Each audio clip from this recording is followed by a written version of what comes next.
parallèle. On peut faire ça, hein. On sort d'une Je peux éventuellement compléter, mais je laisserai Cédric Non, mais ça peut se passer. répondre. Pendant la présentation, des questions peuvent être posées. Donc, si jamais, je dis de te questionner. Eh bien, Cédric, la parole est à toi et merci de nous présenter ce travail autour de Cathy. Je vais pas lire Merci beaucoup. Est-ce que vous m'entendez bien dans la salle? Ça arrive, vous inquiétez pas. Attends, il y a...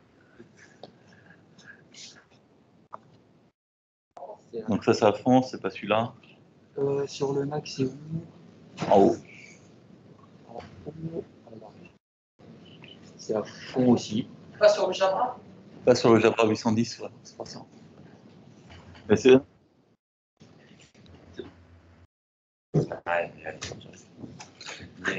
Essayez de reparler un peu. Oui, est-ce que vous m'entendez mieux?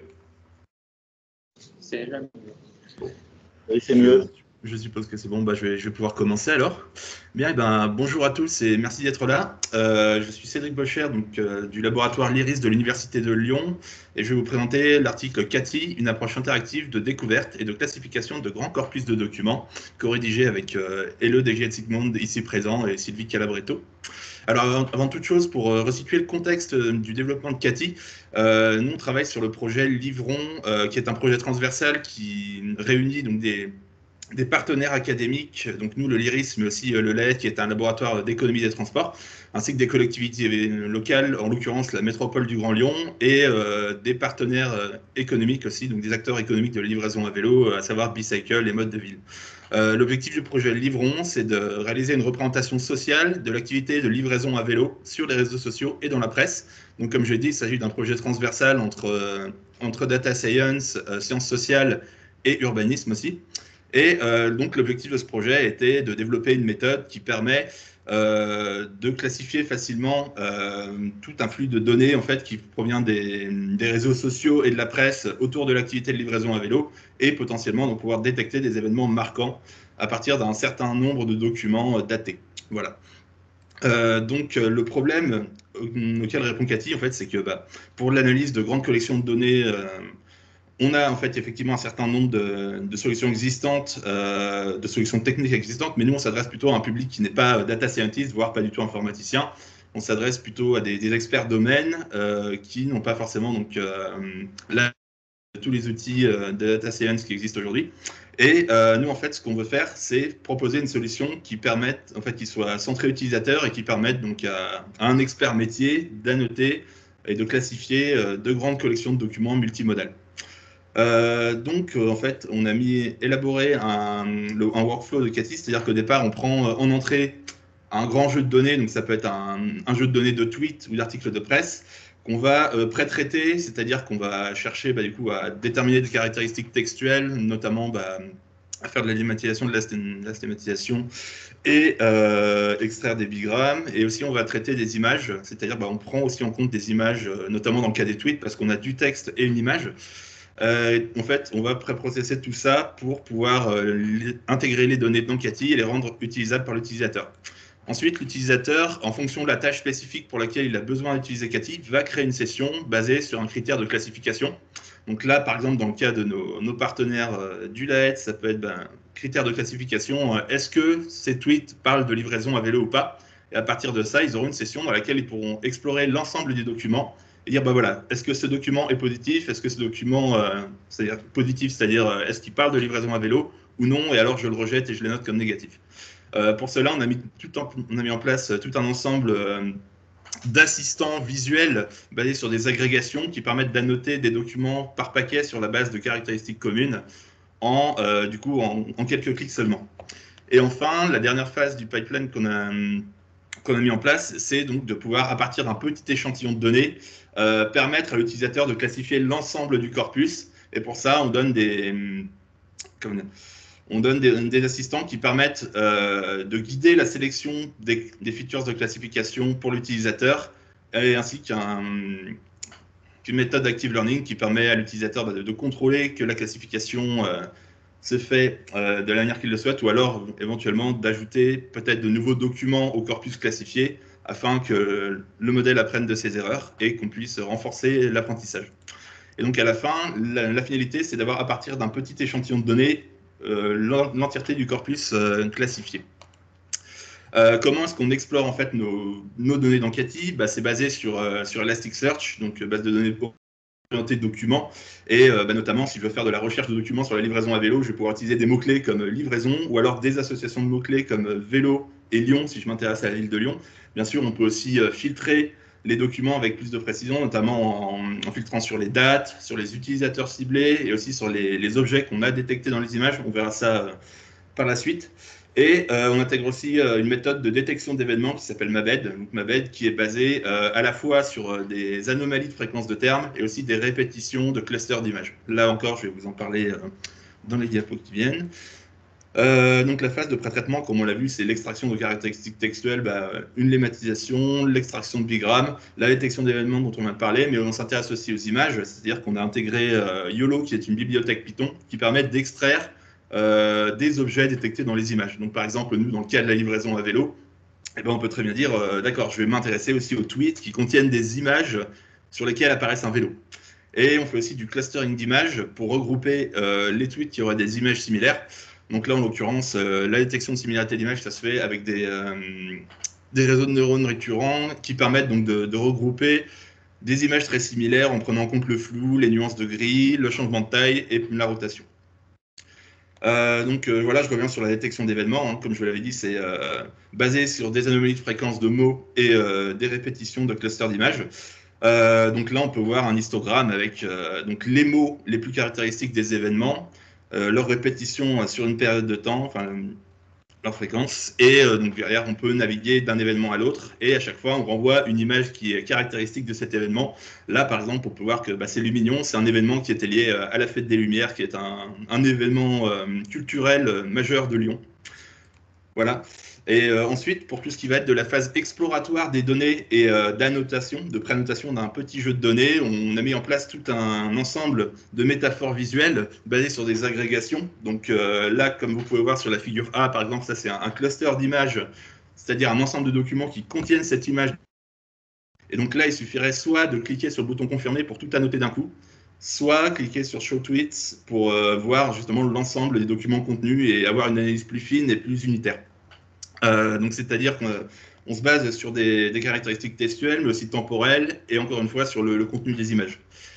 Par exemple, on peut aussi visualiser un tag cloud, en fait un nuage de mots qui contient l'ensemble des mots les plus significatifs liés à une recherche. Alors, ce n'est pas les mots les plus fréquents dans le cadre de la recherche, c'est les mots les plus significatifs. C'est-à-dire, c'est des termes qui sont très utilisés dans le cadre de cette recherche et très très peu dans le reste du corpus. Ce qui nous permet de vraiment cibler les mots qui sont très liés à une requête.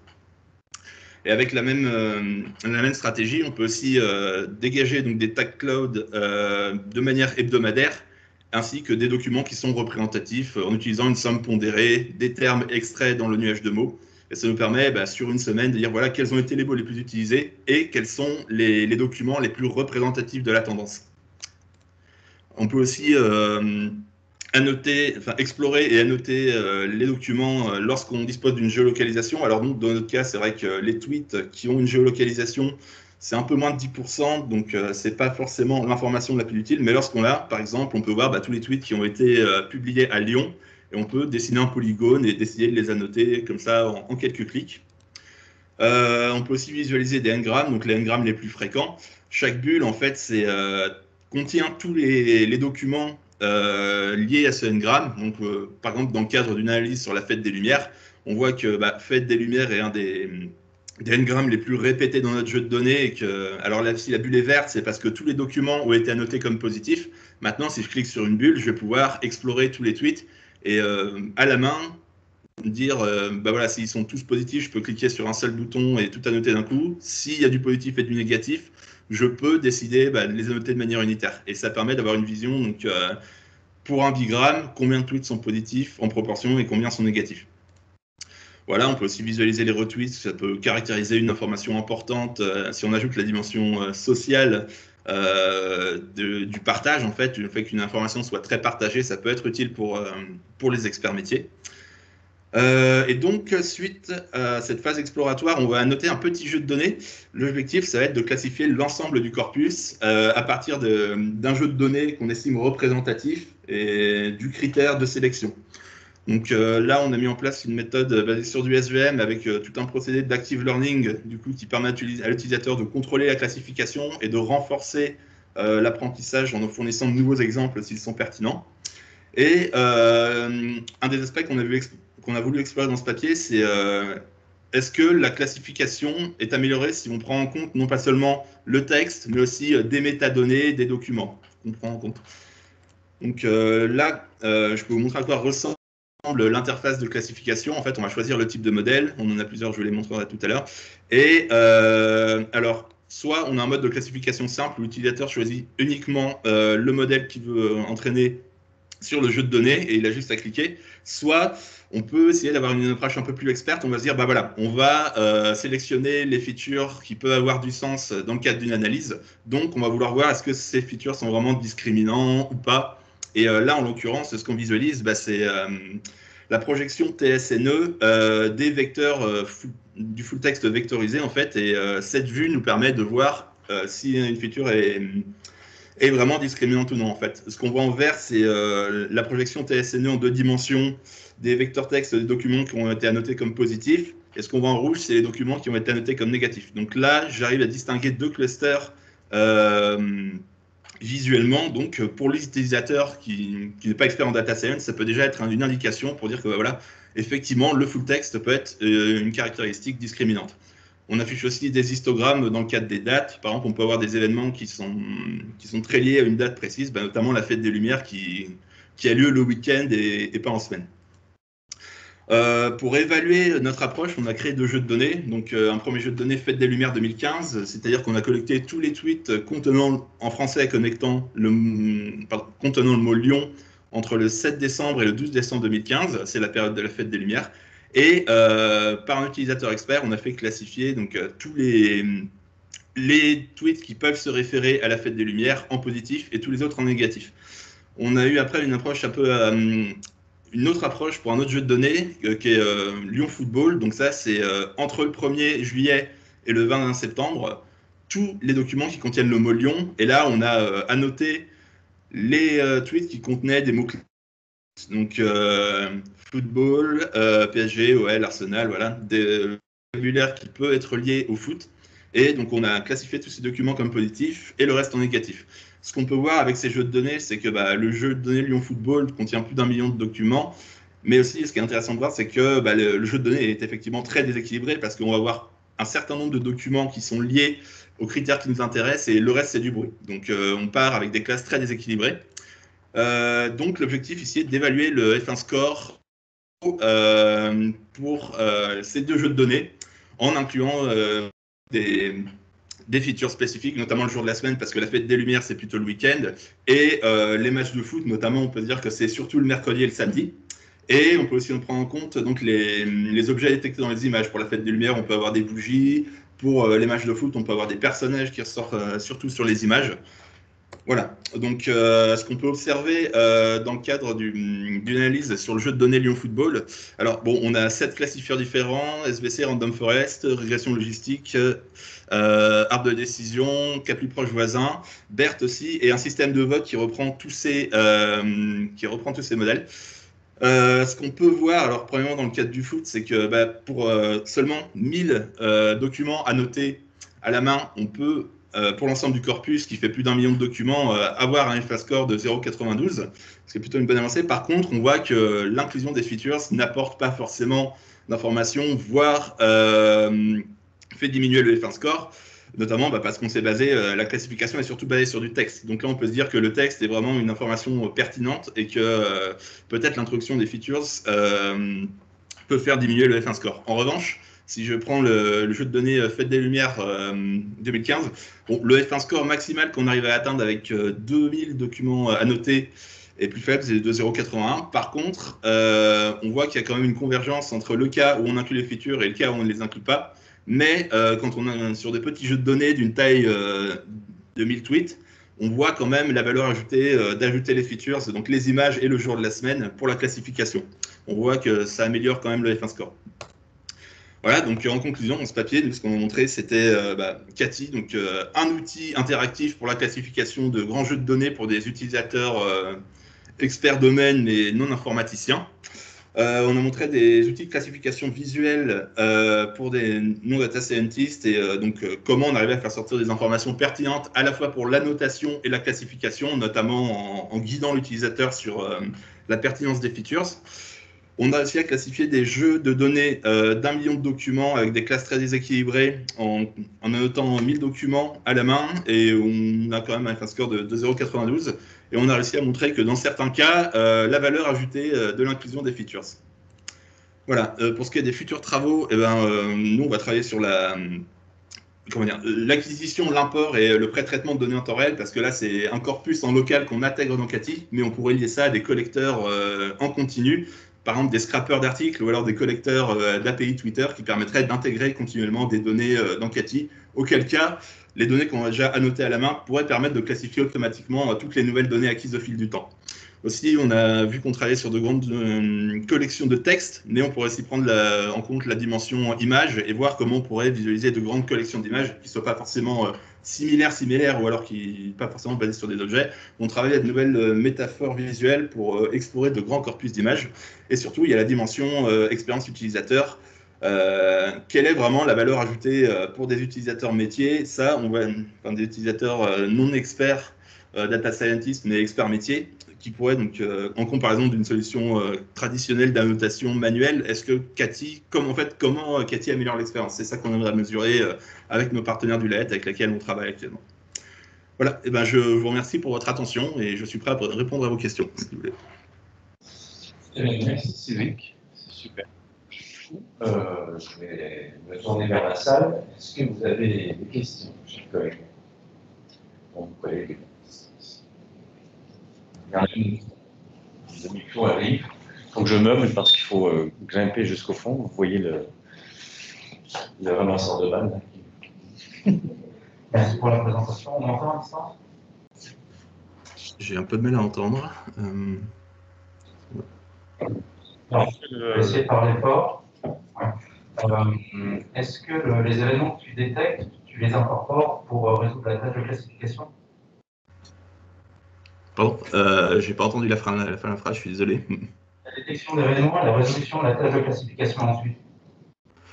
Alors, la détection d'événements, en fait, c'est ce qui permet plutôt d'annoter des données. Après, pour la classification, c'est vrai qu'on n'a pas encore pris en compte le fait qu'un document pouvait être lié à un événement en tant que caractéristique de classification. Mais effectivement, ça pourrait être une manière de faire. Mais là, c'est on utilise plutôt à des fins exploratoires pour l'instant et vraiment on détecte nos événements. Et après, si on pense que tous les documents sont liés à un événement qui nous intéresse, là, on a tout. Mais c'est vrai qu'on ne prend pas encore en compte dans la classification. Ok, merci. Une autre question qui arrive.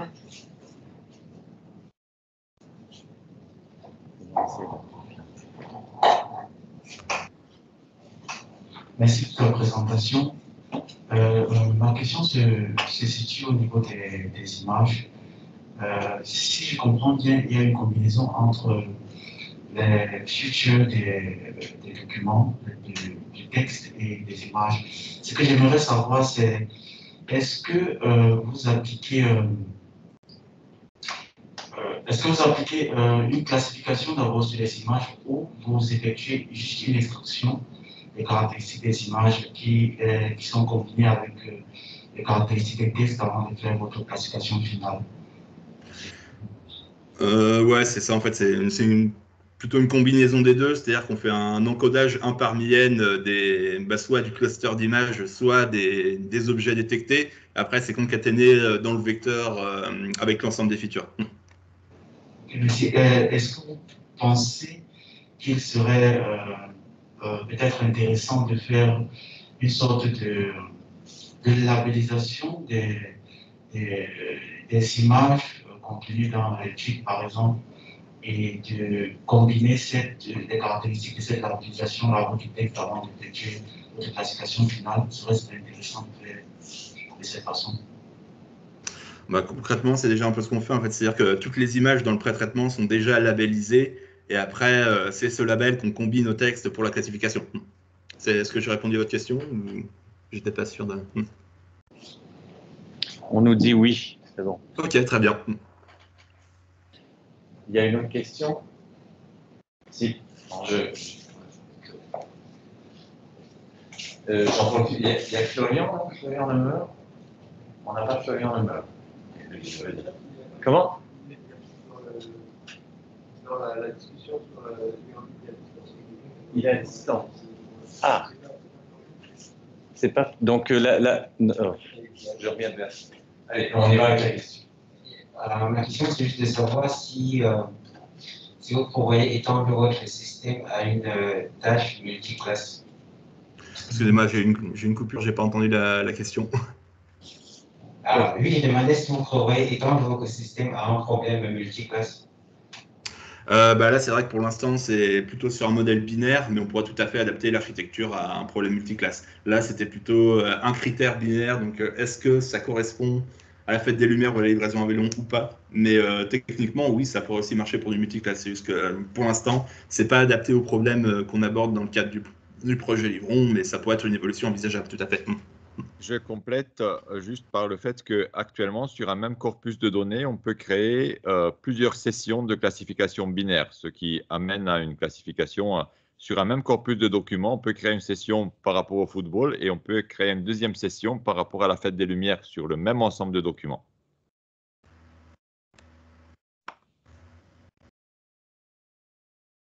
Voilà, j'espère que j'ai répondu. On me dit que oui, donc c'est bon. Je sais pas, on vérifie là pour le prochain orateur en même temps. Je sais pas s'il y a une autre question, on peut peut-être la prendre. J'aurais une question éventuellement. Allez, go.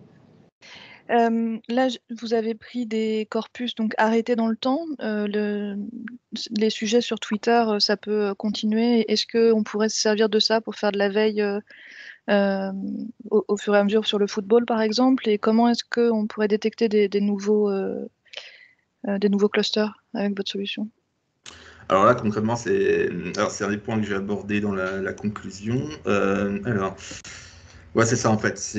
Dans nos futurs travaux, effectivement, là, l'enjeu, ce serait l'acquisition en temps réel de nouvelles données basées sur ces mots-clés, de pouvoir les intégrer dans Cathy directement. Et du fait d'avoir déjà annoté un petit échantillon de données, on pourrait tout à fait, en continu, classifier les nouveaux documents acquis grâce à cet échantillon représentatif, voire effectivement rajouter de nouveaux documents au fur et à mesure. Si on se rend compte que, par exemple, les attributs full text qu'on avait détectés qui correspondaient à notre critère ont évolué au fil du temps, là aussi, c'est une piste sur laquelle on travaille. Et effectivement, peut-être une de nos perspectives, ce serait aussi de travailler sur ce qu'on peut appeler un champ lexical dynamique, c'est-à-dire sur un sujet, effectivement, voir comment évoluent les tendances, voir comment évolue le vocabulaire, et à partir de ça, pouvoir adapter dynamiquement notre collecte. Enfin, c'est toute une réflexion qu'on a effectivement sur ce travail, et ça pourrait être un des prochains enjeux.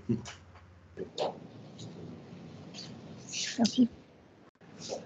Merci. Je suis désolé, je dois encore intervenir pour ce prochain talk. J'ai Frédéric Raillard qui est en ligne. Frédéric, c'est vous qui présentez le prochain papier à distance? Bonjour à tous. Oui, je vais présenter le prochain papier à la place de mon étudiant, oui. Vous n'avez pas eu le courage de venir à Blois tester la méthode? Non, Tours-Blois, c'est extrêmement loin. Okay. Parce que sur mon programme, c'était marqué que j'allais vous serrer la pince. Oui, je m'en excuse. Je n'ai pas pu me déplacer à Blois et donc je vais présenter en visio. D'abord, on va peut-être remercier Cédric et Elod avec un round of applause. Merci. Merci à vous. Et donc, du coup, je vais laisser la parole à Frédéric qui va nous présenter son papier court. Donc, Frédéric, vous êtes dans un timing 10+5, on est d'accord, hein? C'est ça, tout à fait. Donc, je vais juste partager mon écran et puis je vais commencer la présentation. La parole, je vais vous parler de bande dessinée, donc ça, c'est pas mal. Tout à fait. Mon écran partagé ou pas du tout?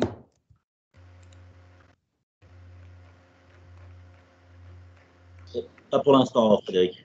Ça y est, ça arrive. C'est bon? Parfait. Là, il faut peut-être lancer le mode. Très bien. Donc, je vais donc démarrer ma présentation. Donc, je m'appelle Frédéric Raillard. Je travaille au laboratoire informatique de Tours, à l'université de Tours. Donc, Et je vais donc présenter un travail d'un étudiant, Florian Lemeur, qu'on a co-encadré avec Sylvie Treuillet de l'Université d'Orléans et un collègue qui s'appelle Frédéric Daubignac, au sujet donc de l'étude comparative de reconnaissance de texte dans les bandes dessinées, dans les comics de manière générale. Alors pour ce faire, je vais suivre un sommaire assez classique. Je vais présenter le contexte et les motivations. Brièvement présenter les états de l'art des méthodes qu'on a utilisées dans cette étude plutôt applicative. Vous présenter les différentes évaluations qu'on a pu mener. Très rapidement, je vais vous montrer le prototype, puisqu'encore une fois, c'est plutôt un papier applicatif, et dresser certaines conclusions et surtout les perspectives de ce projet qu'on est en train de mener.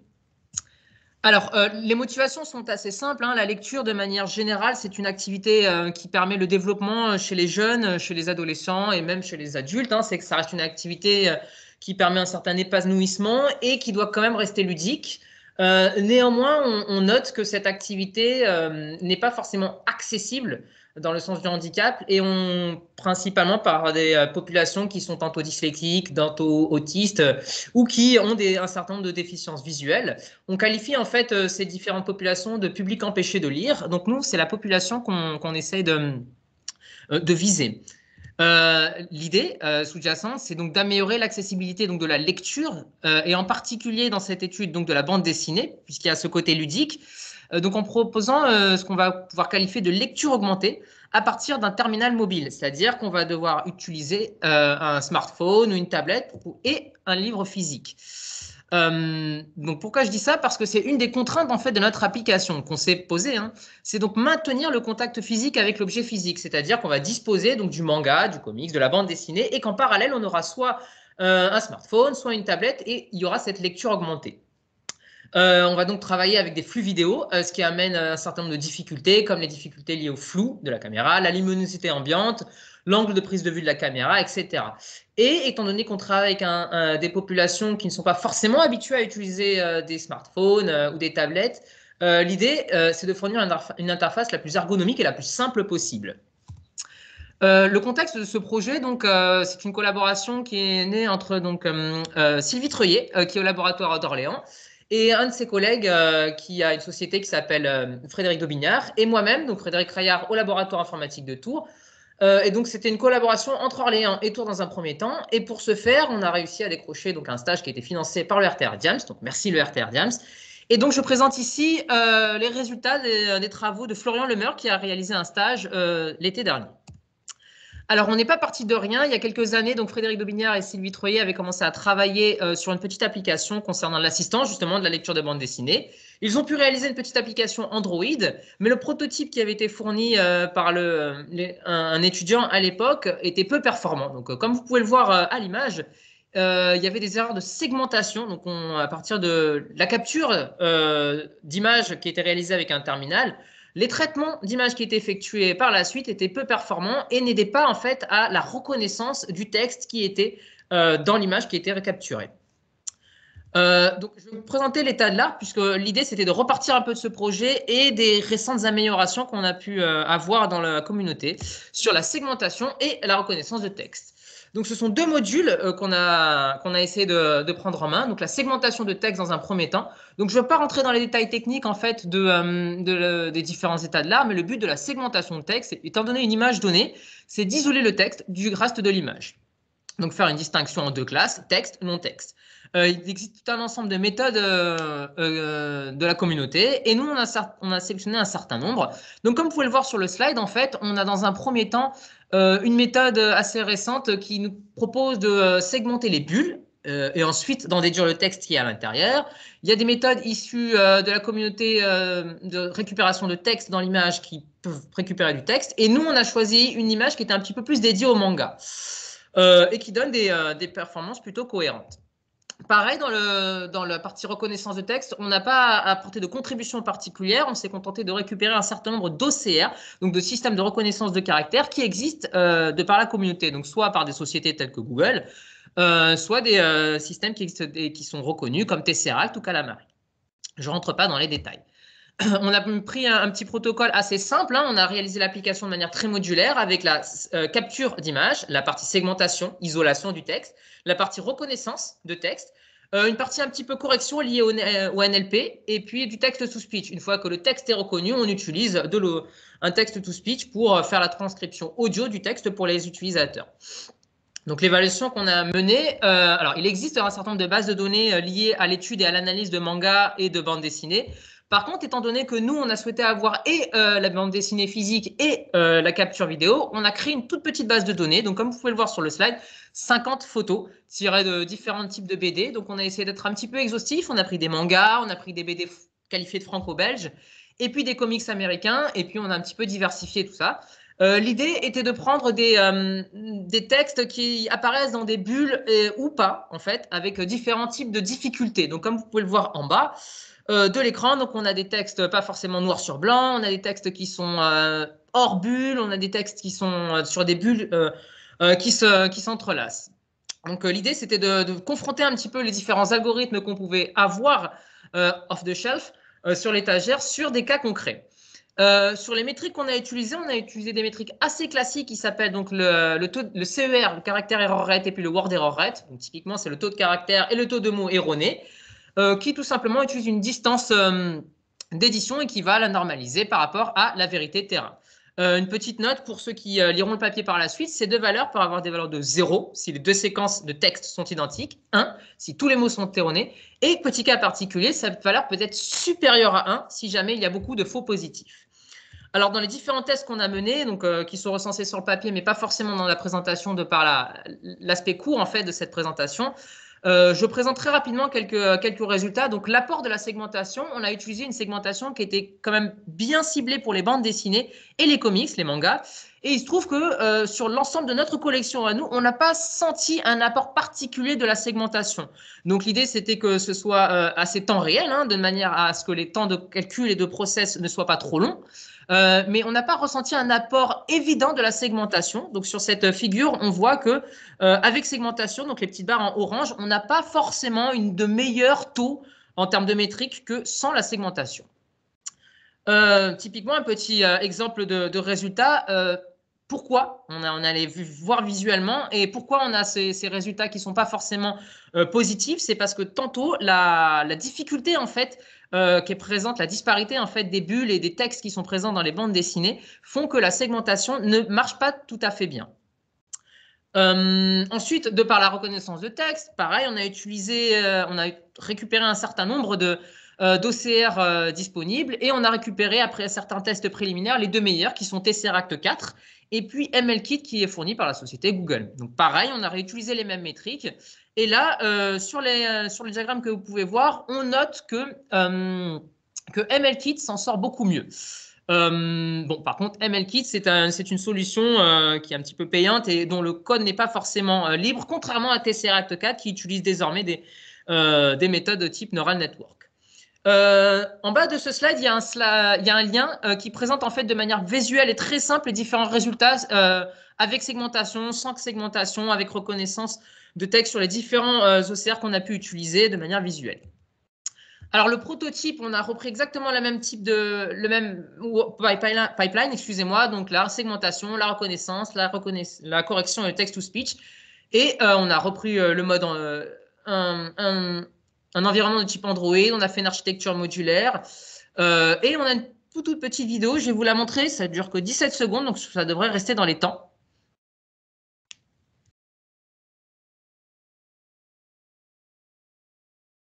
Donc là, comme on peut voir, lancement de l'application, on vient cibler la bulle où il y a le texte.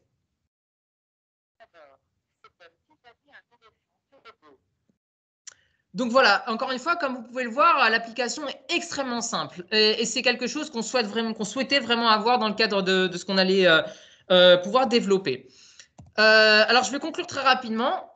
Donc, l'intérêt est là, c'est-à-dire qu'on a pu démarcher un certain nombre d'associations pour les personnes déficientes visuelles, pour les personnes autistes, et on voit qu'il y a quand même un intérêt présent pour l'accessibilité en fait de la lecture sur des livres de manière classique et surtout de la bande dessinée de par l'aspect ludique. Les résultats qu'on a obtenus sur le pipeline qu'on a développé, des prototypes, sont plutôt intéressants, mais clairement, la qualité en fait de la segmentation et de manière générale de la reconnaissance de texte, elle ne permet pas une utilisation dans l'état. Ça, c'est une certitude. Donc, dans la partie poursuite de projet, là, on va lancer on va lancer la suite. Et principalement, on va essayer d'étudier des réseaux de neurones de type end-to-end qui réaliseraient en fait de manière corrélée la segmentation et la reconnaissance de texte en une étape successive. On va bien sûr, derrière, on ne peut pas se passer de la partie NLP, donc correction un petit peu des résultats obtenus. Donc, on va traiter cet aspect. Et puis, on va bien sûr faire des tests un peu plus robustes. On n'a que 50 images à l'heure actuelle. Hein. Et l'idée, c'est de faire de la co-conception donc avec les utilisateurs finaux. Voilà, j'en dis pas plus et merci de votre attention et je reste disponible pour répondre à vos questions. Merci Frédéric. Je me tourne vers la salle et je vois des doigts. Michael a été plus rapide.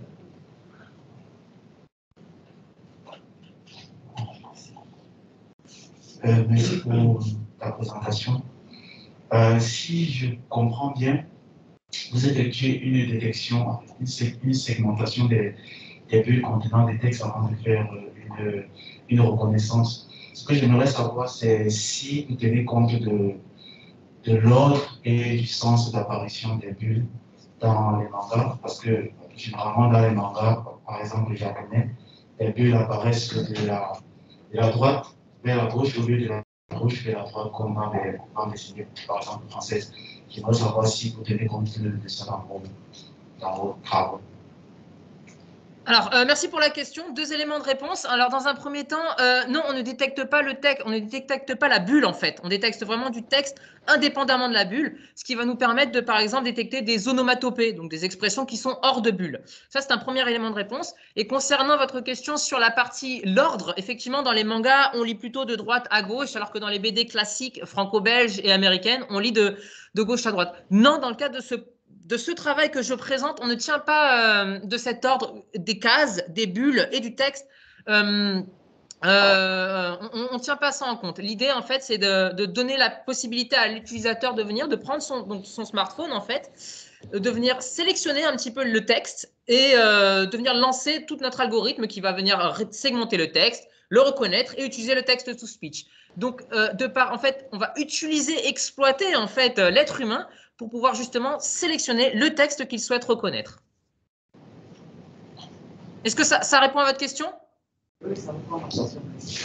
Je retiens que vous faites de l'exploitation d'êtres humains. Voilà, c'était peut-être pas la bonne expression. Il y a une seconde question. Oui, bonjour, merci pour cette présentation fascinante. Moi, ce qui m'intéresse, c'est dans les perspectives. Vous avez parlé de faire la correction, d'améliorer un peu cette partie-là. Est-ce que vous avez des pistes ou est-ce que pour l'instant c'est une intention mais que vous ne savez pas encore sur quelle implémentation partir? Alors, merci pour la question. Alors si, en fait, c'est pas présenté ni dans le papier ni dans cette présentation, mais dans le cadre du stage qu'on a demandé à notre étudiant de faire, c'était qu'une fois qu'on a récupéré en fait les résultats de l'OCR, peu importe lequel, on a utilisé en fait des correcteurs orthographiques. On en a sélectionné 3, donc J-Ortho, il y avait Unspell, et puis il y en avait un autre qui s'appelait Suggester, je crois. Et on a utilisé en fait ces différents correcteurs orthographiques tels quels, en fait, vraiment hors étagère. Donc on n'a pas utilisé des solutions vraiment à la mode, si je puis me permettre. On a vraiment utilisé des briques logicielles qu'on pouvait récupérer, implémenter en fait sous Android, puisque l'idée, in finale, c'était voilà, d'avoir un prototype et d'avoir cette partie correction orthographique directement intégrée dans notre application.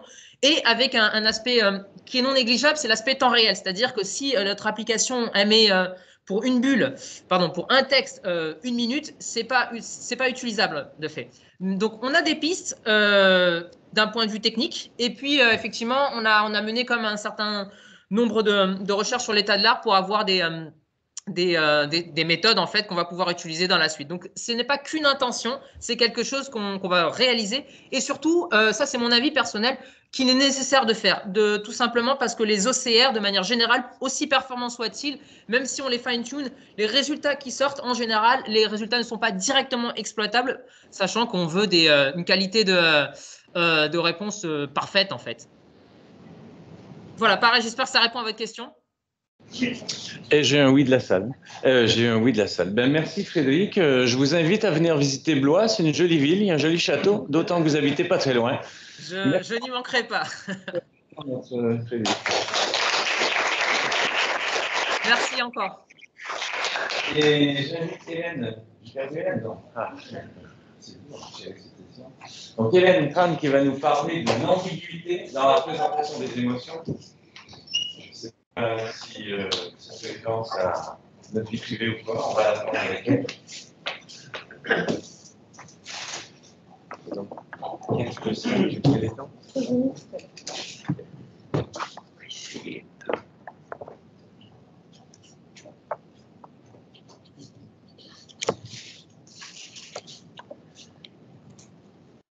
Ça va être pas mal comme ça.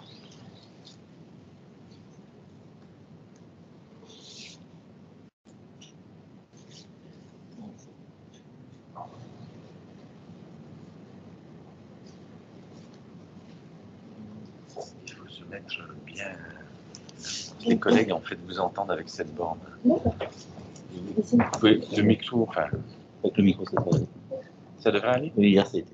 T'as réglé le problème? Non, hier, ça a été comme ça. Hier, mais bon, là, je sais pas si... Mais c'est la même chose. Hein,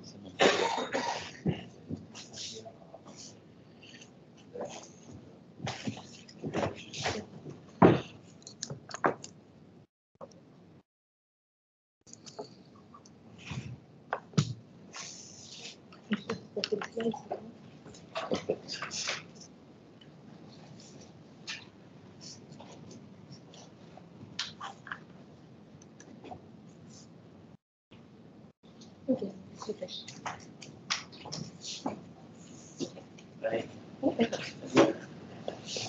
Bonjour à tous, je m'appelle Hélène Tran, doctorante en première année donc, dans le laboratoire LIMOS et dans la société Géolie Solutions basée à Clermont-Ferrand. Et je suis ravie de vous présenter mon travail de recherche sur la représentation de l'ambiguïté des émotions avec un état de l'art des bases de données multimodales. Alors tout d'abord, je vais introduire ma présentation en se basant sur un fait.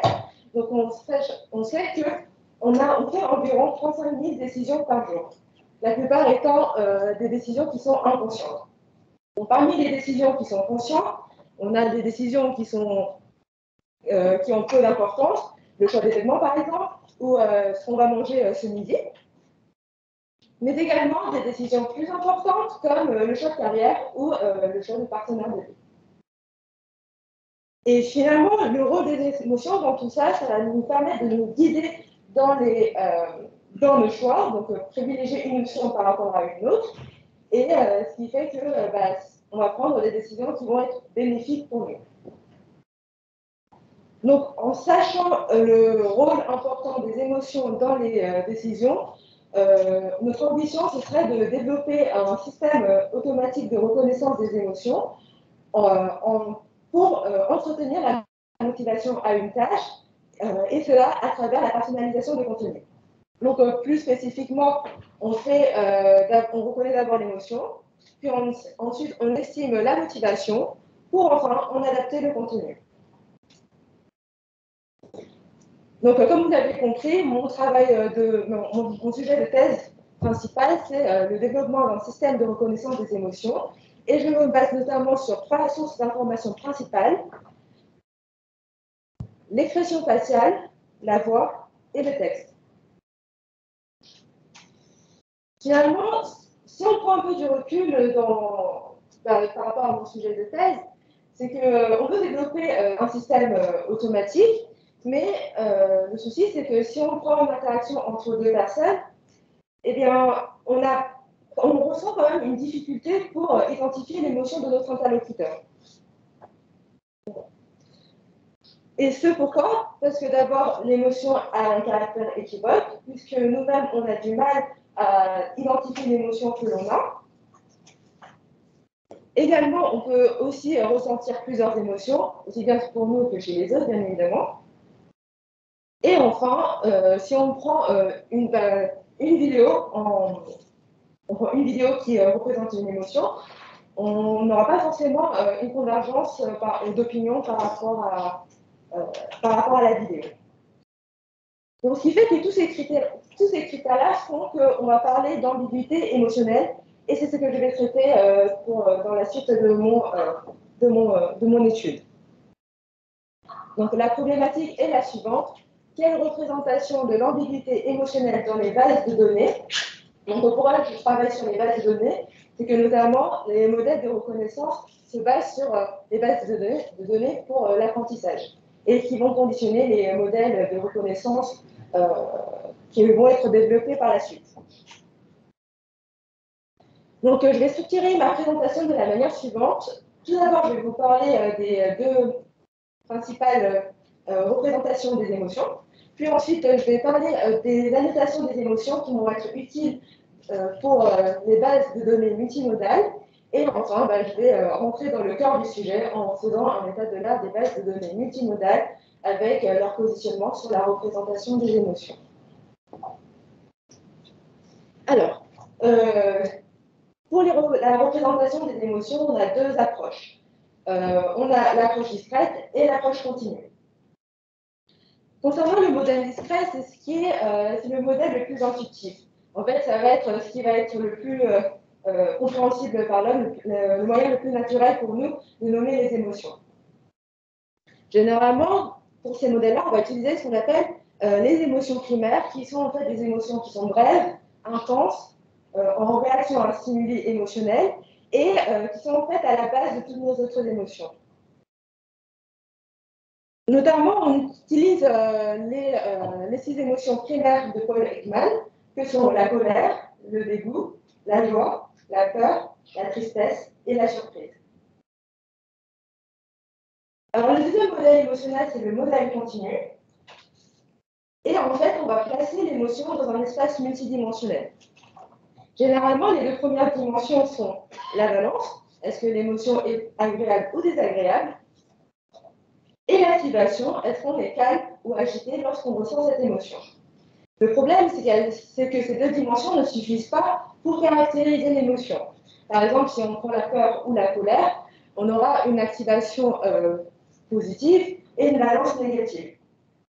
Donc, en psychologie, la troisième dimension va beaucoup différer selon les auteurs. Donc, j'ai pris par exemple le modèle de Russell et Mehrabian qui définit la troisième dimension comme étant le contrôle. Le contrôle étant est-ce qu'on se sent capable d'agir sur la situation ou pas. Donc, si je prends par exemple la colère, donc on aura une activation élevée, une valence négative et un contrôle positif. Et la joie, valence positive, activation positive et un contrôle positif. Donc maintenant qu'on a vu les deux principaux modèles émotionnels, je vais vous parler un peu de la représentation de l'ambiguïté dans ces deux cas de figure. Donc le premier cas de figure est le cas discret. Donc si on veut représenter l'émotion sans ambiguïté, il suffit juste de prendre une seule émotion dans une liste préétablie d'émotions. Si on veut aller un peu plus loin, au lieu de se limiter à une émotion, on peut rajouter une deuxième dimension avec la notion d'émotion majeure et d'émotion mineure. Et si on veut encore aller encore plus loin, donc on va juste prendre les 6 émotions primaires de Paul Ekman et on va établir un degré de présence sur chacune des émotions primaires.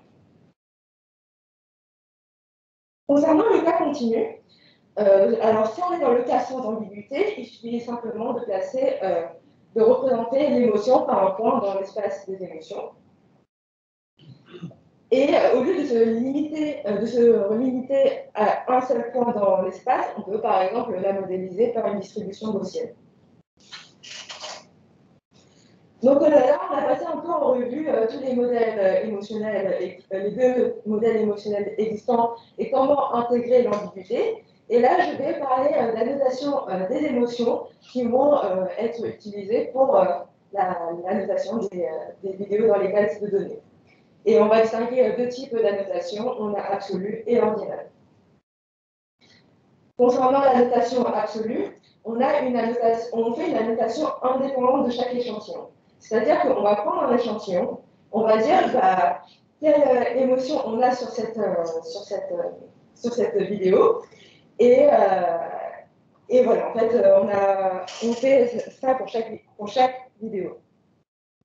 Donc concrètement, pour le modèle discret, on va juste choisir une ou plusieurs émotions parmi une liste d'émotions.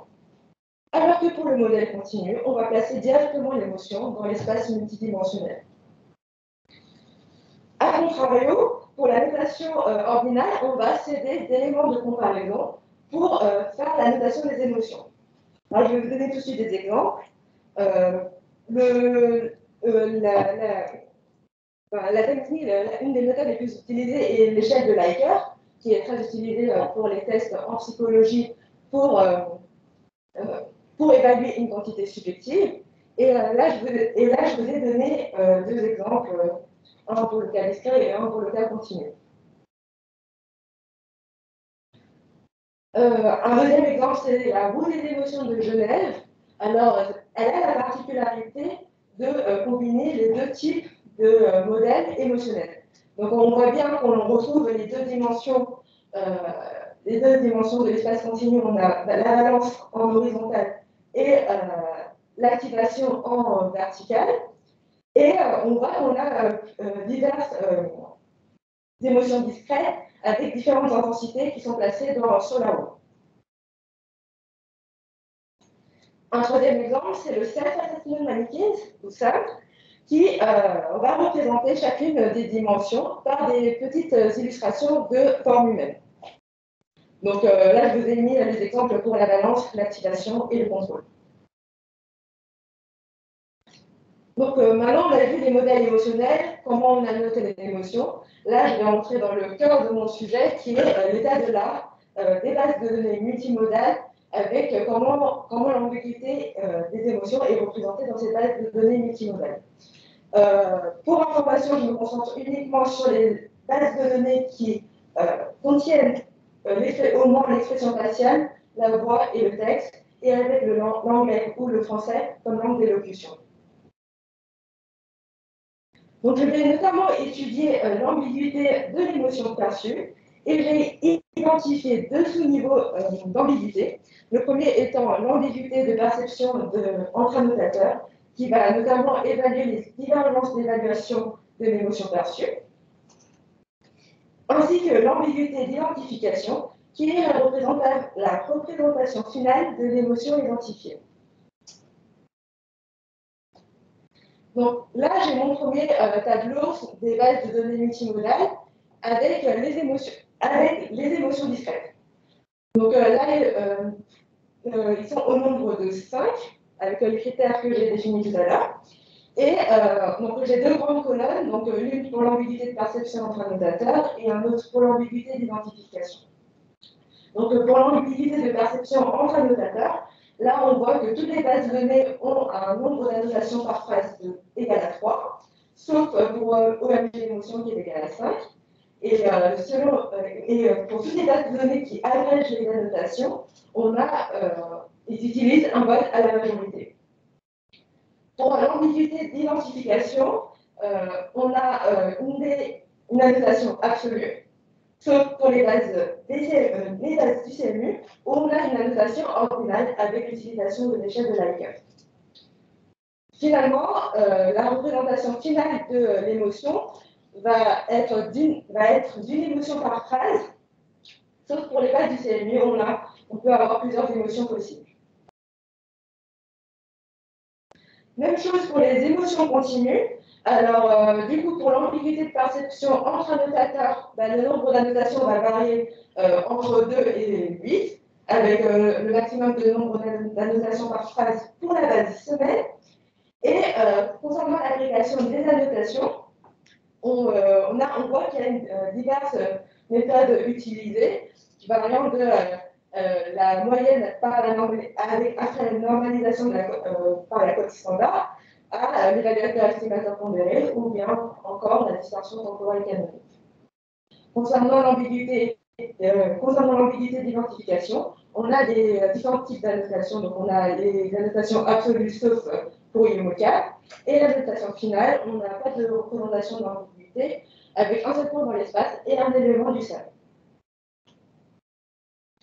Au niveau des observations principales pour l'ambiguïté de perception entre annotateurs, le modèle discret, on a un simple vote à la majorité, alors que pour le modèle continu, on a une différence de perception qui est mieux considérée, notamment parce qu'on a une plus fine granularité. Notamment, on a l'utilisation d'une moyenne après normalisation avec la code standard. Concernant l'évaluation pondérée, on va prendre en compte la confiance accordée à chaque annotateur. Et pour la distinction corporelle canonique, on va créer un sous-espace avec une corrélation maximale des annotations et de la donnée vidéo. Concernant l'ambiguïté d'identification de l'émotion, des tableaux qu'on a pu voir, on voit que ça a été uniquement introduit dans les bases du CNU, qui est une base avec des émotions discrètes. Et là, plus particulièrement, on peut voir que eux, ils prennent les 6 émotions primaires et vont établir un degré de présence pour chacune des émotions primaires. Donc là, je vais vous donner un exemple pour visualiser cela. Le souci, c'est que pour les autres bases de données, on a une représentation ponctuelle. Donc, dans le cadre du modèle discret, on choisit une seule émotion parmi les 6 émotions primaires. Et pour le modèle continu, on présente l'émotion par un point. Et avec le SAM, on choisit juste un élément du SAM pour chaque dimension.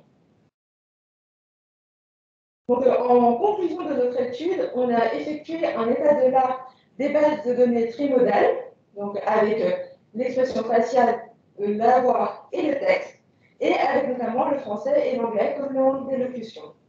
Je précise notamment qu'en fait, pour les bases de données, si on veut regarder plus en détail les bases de données multimodales qui ne contiennent pas nécessairement ces modalités, je vous renvoie à mon dépôt GitHub. Et un petit tableau récapitulatif de ce que j'ai pu observer à travers mon tableau. Donc on voit notamment que pour l'ambiguïté de perception entre annoteurs, on a une meilleure prise en compte dans le cas continu. Alors que pour l'ambiguïté d'identification, on voit que finalement, on a une intégration de la représentation de l'ambiguïté dans les bases du CNU. Au niveau des perspectives, on souhaite, dans ce cas, développer un modèle de reconnaissance qui va apprendre sur une base de données qui tient compte de l'ambiguïté émotionnelle. Et on voit notamment que les 2 bases de données qui ont représenté cette ambiguïté émotionnelle sont les bases CMU-MOSE et CMU-MOSES. Je vous remercie de votre attention et n'hésitez pas si vous avez des questions.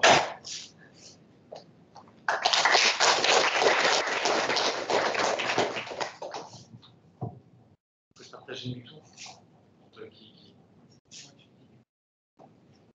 Donc, est-ce que vous avez des questions? Désolé, on me donnait des instructions. C'est vite.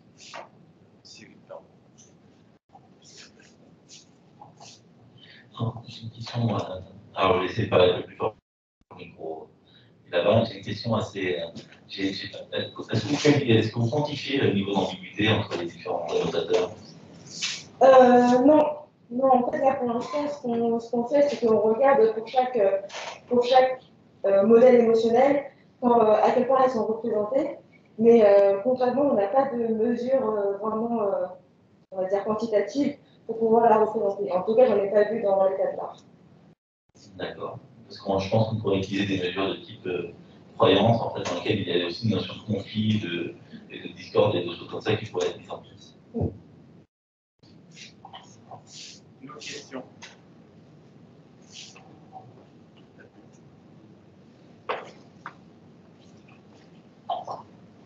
Merci pour la présentation. Là, ces bases de données-là, elles ont été annotées par des gens qui sont experts en annotation d'émotions ou simplement par des gens qui n'ont pas d'expertise dans ce domaine-là? Du coup, c'est des personnes ordinaires. En fait, notamment au niveau des bases de données, on a divers types de personnes. Parfois, ça va être sur des plateformes de crowdsourcing, ou sinon, on va engager par exemple des étudiants en psychologie pour les annoter. Mais en tout cas, dans la très grande majorité des bases de données, ça va être notamment des personnes ordinaires. Mais en tout cas, j'ai vu aussi des suggestions dans des papiers où on pourra aussi également annoter par des experts. D'accord. Petite question du coup dans la suite de ça. Entre la notation absolue et la notation discrète, est-ce que tu as remarqué qu'il y avait une différence entre les... Bon, est-ce que les experts mesurent mieux dans la notation absolue que dans la notation discrète que les non-experts? Alors en fait, c'est plutôt la notation absolue et la notation ordinale. Mais du coup, pour la notation absolue, si je prends notamment le cas continu, en fait, finalement, les annotateurs doivent annoter sur une échelle de -1 à 1, par exemple. Et du coup, c'est beaucoup plus difficile d'avoir un accord sur. La granularité, elle est trop fine pour avoir un accord entre tous les annotateurs. Du coup, on met quand même un meilleur accord si on utilise des annotations ordinales où on a des options ordonnées qui sont fixes et on invite l'annotateur à choisir parmi ces options. D'accord, merci.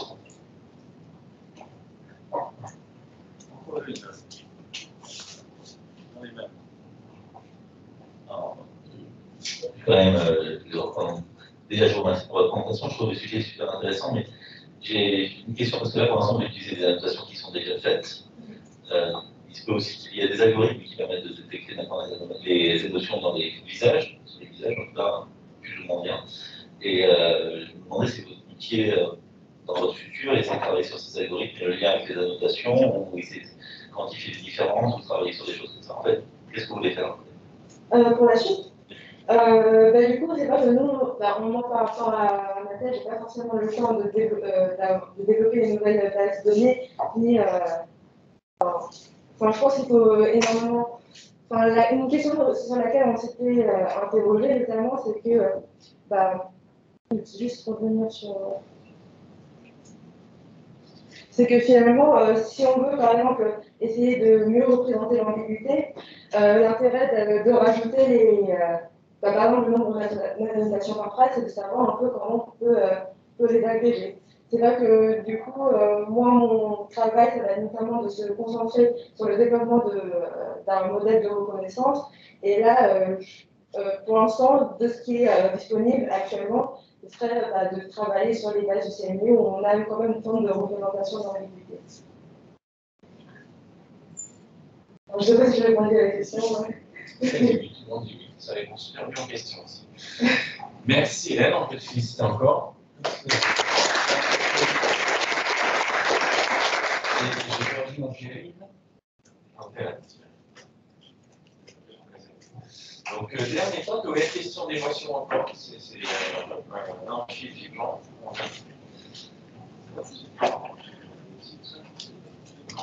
Il y a question aussi de détection de texte, de dialogue. Oui, détection d'émotion à partir du texte. Détection d'émotion à partir du texte. C'est plus pratique que détection d'émotion à partir du visage. Oui, c'est juste.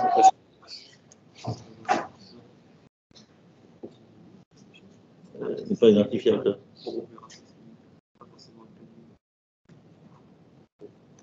Je laisse les experts jouer avec eux. Non, c'est bon. Je n'hésite pas à faire le lien avec. Je meuble. Avec le talk de Félix Longuet, qui invitait à avoir des travaux qui sont peut-être plus tournés vers des problématiques sociales, sociétales. Je pense que je ne fais pas la différence entre les cinq ans, mais je pense que c'est problématique, c'est les travaux de Frédéric, même les premiers, c'est des travaux qui ont une visée intégrative. Normalement, attendez. C'est problématique qui intéresse les gens. Je ne sais pas si vous avez eu l'occasion de poser avec des personnes dans des journées d'animation scientifique, je sais pas, dans les cas de sciences. Les gens sont friands de savoir jusqu'où la science peut aller pour leur apprécier. Voilà, c'était mon commentaire à du terme. Je laisse la parole à Pierre.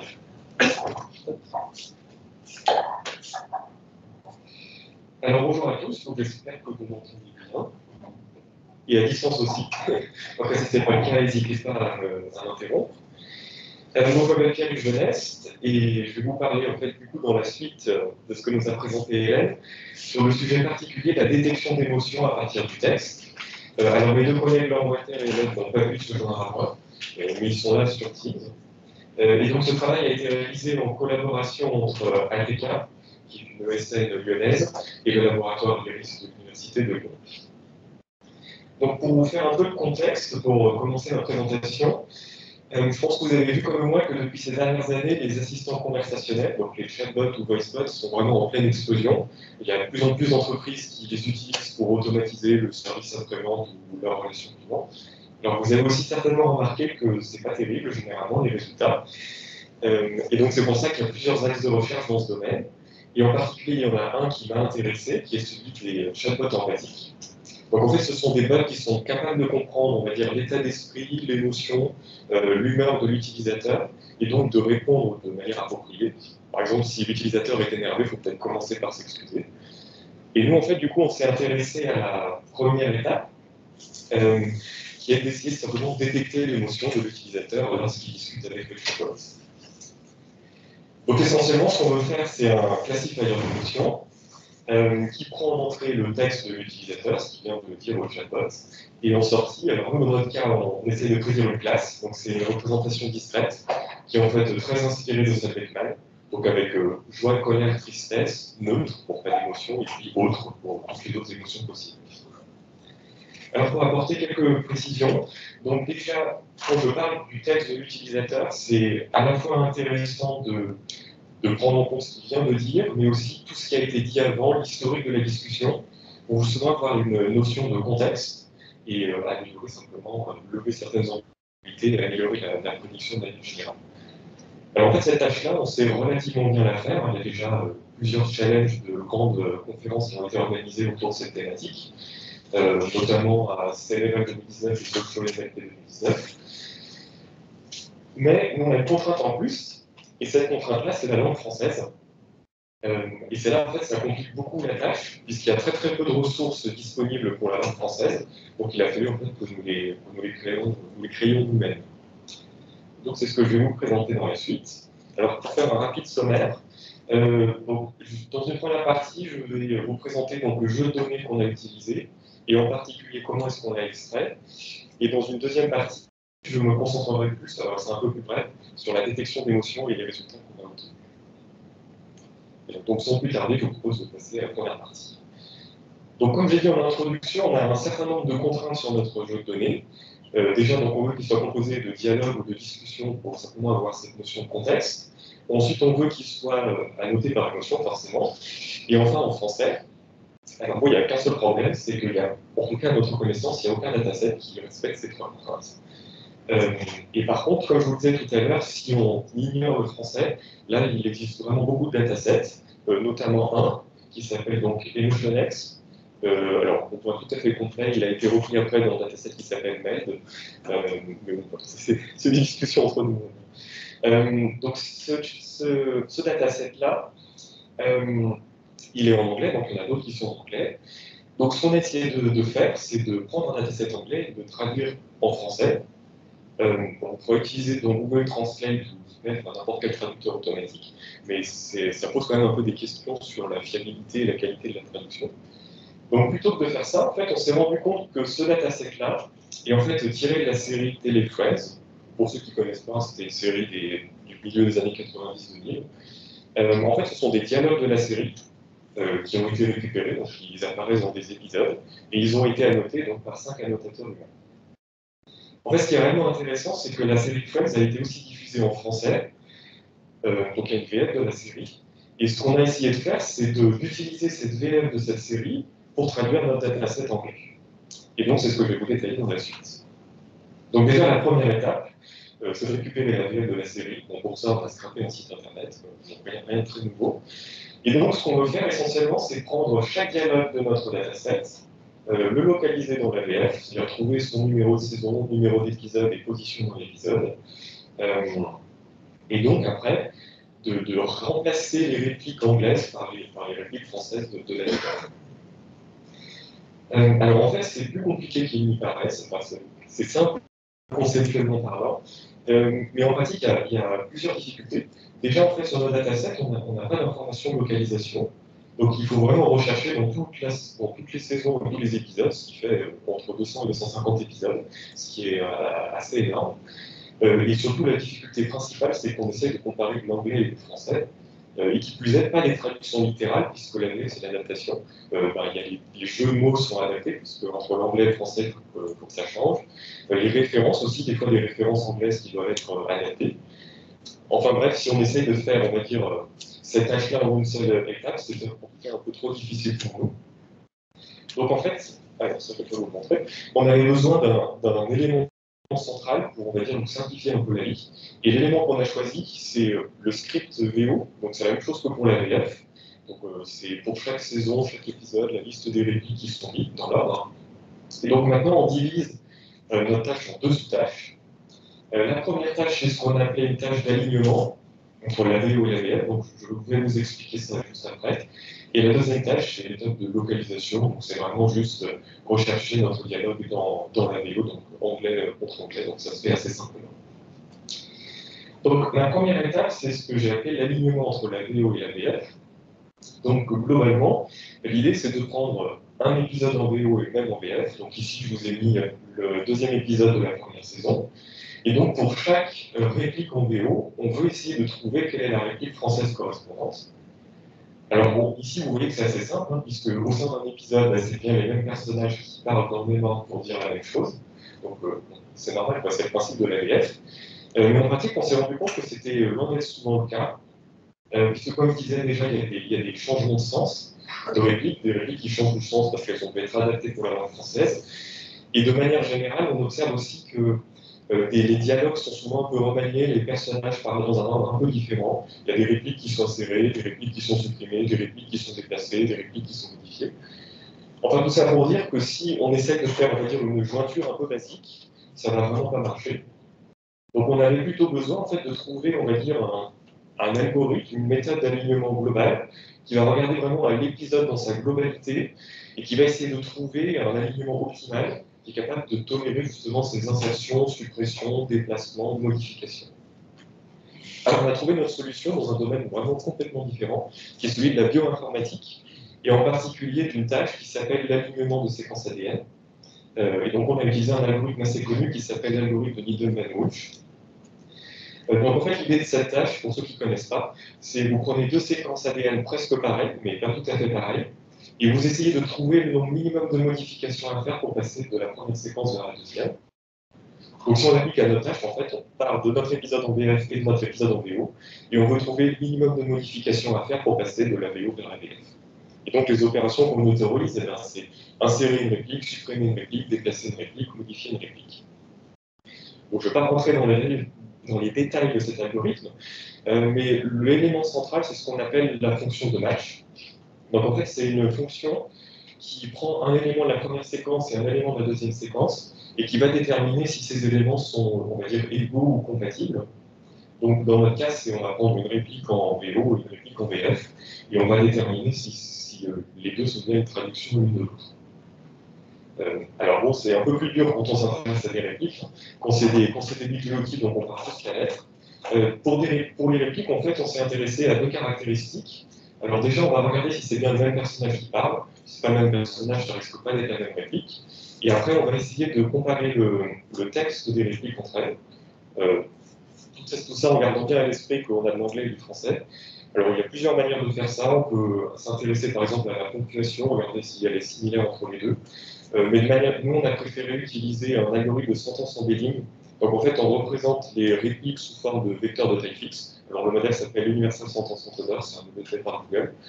Et donc, après, on peut comparer ces embeddings-là en utilisant distance cosinus.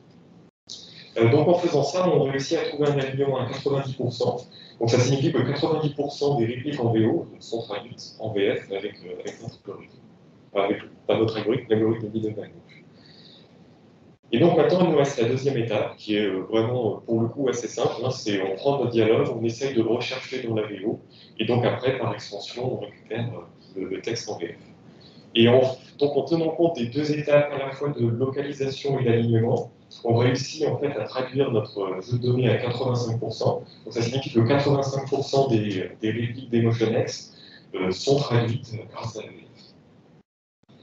Et donc, ça m'amène au jeu de données final qu'on a utilisé. Alors, pour vous donner quelques chiffres, il est composé à peu près de 10 000 répliques dans ces deux-là. Et vous avez la répartition des classes ici. Alors, vous pouvez voir qu'elle est assez déséquilibrée. Alors, on peut bien quand même préciser que le déséquilibre ne vient pas de notre méthode. En fait, c'est extrêmement similaire à la répartition des classes initiales du jeu de données. Et en soi, c'est relativement logique. Hein. Au cours d'une discussion, on s'attend à avoir beaucoup plus de répliques neutres que de répliques avec des émotions. Mais enfin, ça reste quand même une caractéristique du jeu de données qu'il faut tenir compte. Et donc, le jeu de données-là, après, on l'a utilisé pour entraîner un classifier d'émotions. Alors, dans toute cette partie-là, on n'a pas inventé grand-chose. Enfin, on a utilisé en fait des méthodes assez classiques. Donc, on s'appuie sur un modèle de text embedding qui s'appelle BERT. Je pense que vous connaissez tous. Plus précisément, on utilise en fait le modèle qui s'appelle Camembert, puisqu'il a été spécialement entraîné pré-entraîné pour la langue française. Et donc, ce qu'on fait, c'est essentiellement du transfer learning. On part d'un modèle pré-entraîné, on va rajouter quelques couches pour faire la classification, et puis on va fine-tuner notre modèle sur notre jeu de données traduit. Alors, il y a un dernier élément dont je voulais vous parler, c'est concrètement comment est-ce qu'on fait pour prendre en compte l'historique de la discussion, puisque je vous ai dit en introduction que c'est important de prendre en compte l'historique pour, on va dire, limiter les ambiguïtés et affiner la prédiction. Donc il y a vraiment plein de manières de faire ça aussi. On peut utiliser des réseaux de neurones convolutifs, des réseaux de neurones récurrents. Nous, dans notre cas, en fait, on a fait très simple. On a simplement concaténé le texte des répliques précédentes en entrée notre modèle BERT, et puis on le laisse faire ses prédictions.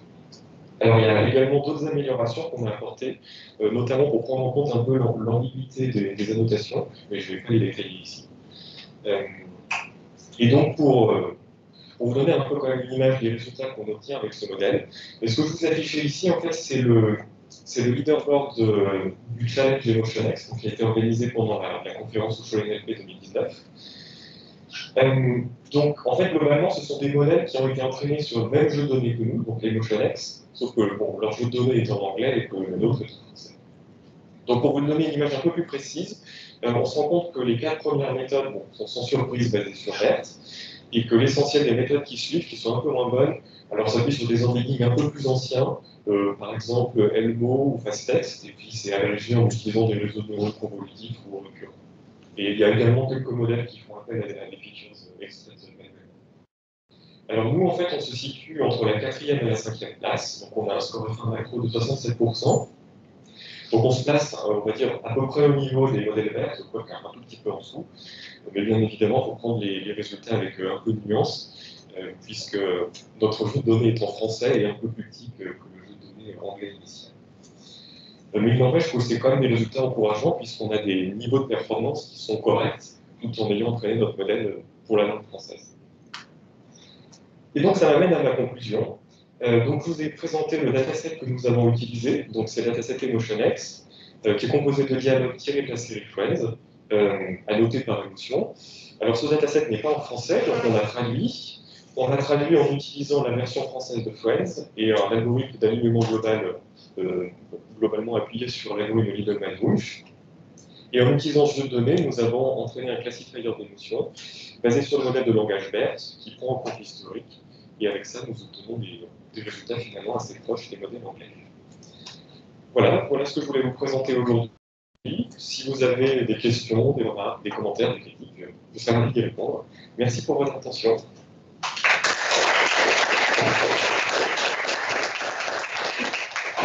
Et bien, merci. Je suis sûr qu'il y a des questions.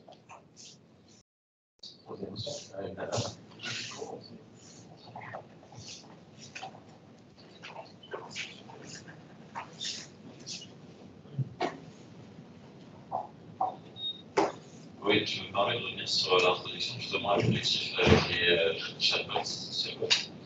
Je me pose la question déjà, est-ce que des dialogues de série peuvent être assimilables aux émotions qui sont transmises à des discussions pour avoir sur un chatbot?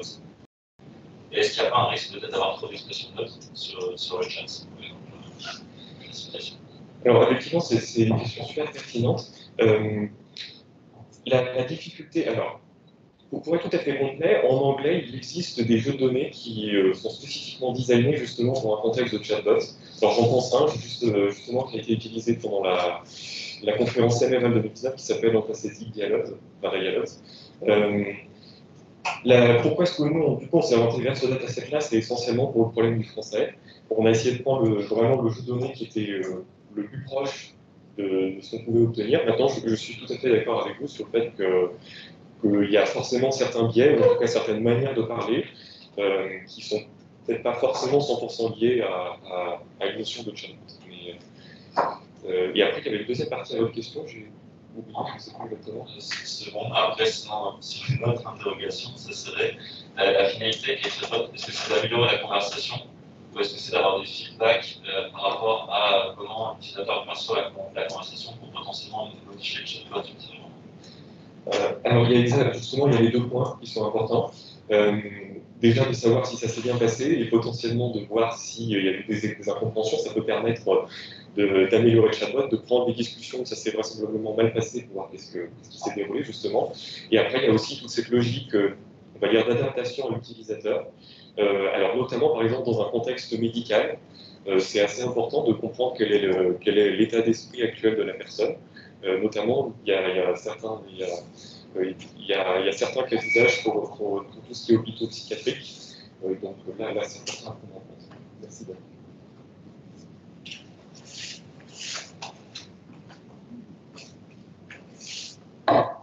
Alors, j'ai une question tout à fait naïve, parce que je ne suis pas du domaine, mais je sais qu'il y a une évolution, il y a une adaptation de BERT pour le français qui s'appelle Camembert, par exemple. Là, vous avez utilisé BERT, pourquoi pas avoir utilisé Camembert, parce que vous utilisez des français. J'ai utilisé Camembert. Alors, je n'ai pas écouté les connexions. Je m'excuse. Alors, du coup, je dis autrement, quels sont les problèmes en fait sur le transfer learning qu'il peut y avoir, ou que ce soit avec BERT, Camembert, ou voilà. J'essaie de me rattraper. Oui, mais après les autres disons, il y a tout un certain nombre de limites. Je pense que ça vient essentiellement, justement, déjà, pas forcément sur la notion vraiment de transfert learning, mais plutôt la notion de fine-tuning. C'est déjà la taille du dataset et la représentativité du dataset, notamment, alors je ne vais pas montrer les résultats par classe, c'est mon dossier, mais on n'a pas le temps de tout aborder. On se rend compte que les classes où on a moins de données, en fait, il y a certaines classes qui sont faciles à prédire, comme la colère par exemple, mais des émotions plus discrètes comme la tristesse ou même le dégoût par exemple, c'est beaucoup plus difficile à détecter, et donc ça nécessite beaucoup plus de données qui sont là encore difficiles à obtenir, donc c'est un peu des limites, mais après c'est plus lié à la taille du jeu de données que le modèle humain. Est-ce que c'est pas lié parce que c'est pas lié aussi au fait que le dégoût, par exemple, il ne va pas se formuler uniquement par des mots, et la colère va utiliser certains vocabulaires. Au début, il y a une notion de jeu d'acteur et de notion qui est peut-être un peu plus importante. Bien sûr, oui, après ça, c'est une limitation de l'analyse justement à partir des données.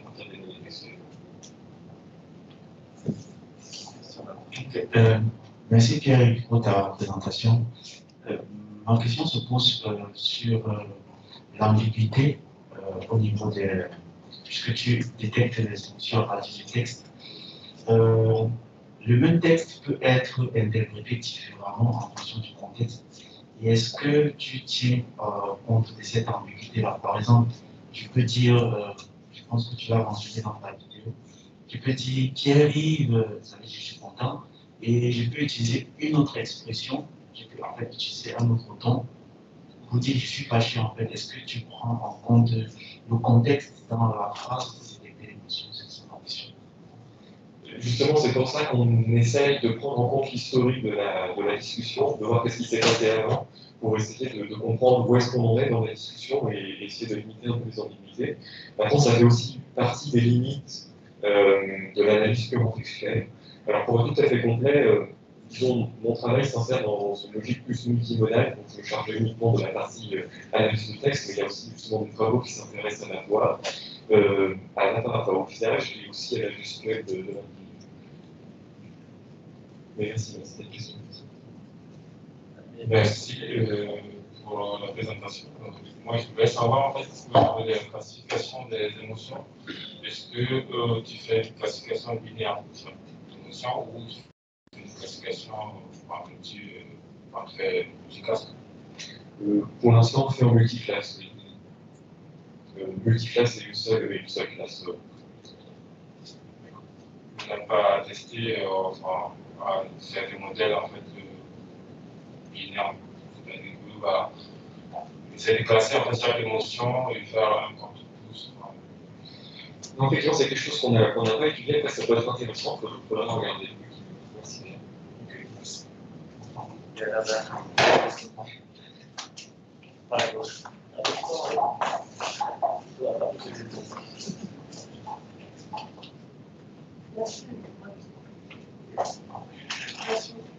Merci pour cette présentation fascinante. Moi, je vais poser la question diamétralement opposée à celle qui s'est posée. Vous avez essayé plutôt de quand même utiliser des c'est pas spécialement camembert ou Flaubert. Non, c'est appuyé essentiellement sur des modèles français. Donc il y en a plusieurs. Alors déjà, il y a un BERT aussi, alors il y a le BERT multilingue. Il y a aussi un autre modèle qui s'appelle le Flaubert. En pratique, alors je dois dire qu'on n'a pas fait les tests, on a plutôt après testé d'autres hyperparamètres. En tout cas, de ce que la littérature semble dire, le modèle camembert, bon, je ne veux peut-être pas m'avancer, c'est peut-être un sujet un peu houleux, mais a priori, le modèle camembert serait celui qui fournirait des meilleures embellies. Bon. Là, je dois dire que je m'appuie sur la littérature. Je demande ça parce qu'en fait, nous, dans le cadre de nos études, on a quand même essayé les deux, et c'est l'encyclopédie, c'est donné en français, et on a été surpris de constater qu'on a légèrement les résultats avec BERT et camembert. Je veux savoir si ça se confirme ou pas. Bah, du coup, on essaiera de regarder. Je suis intéressé par les résultats. On a une